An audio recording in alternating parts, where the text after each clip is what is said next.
Hello everyone, I'm Anirudh.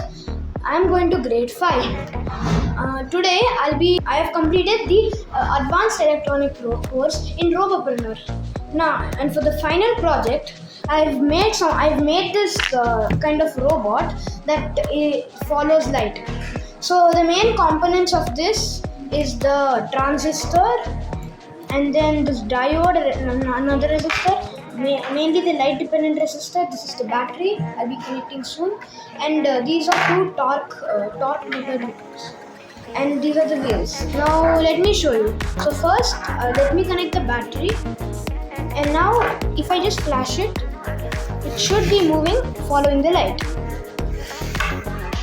So if I leave it, it won't follow the light. Now I'll start, and will start following the light. This is because this is a light dependent resistor.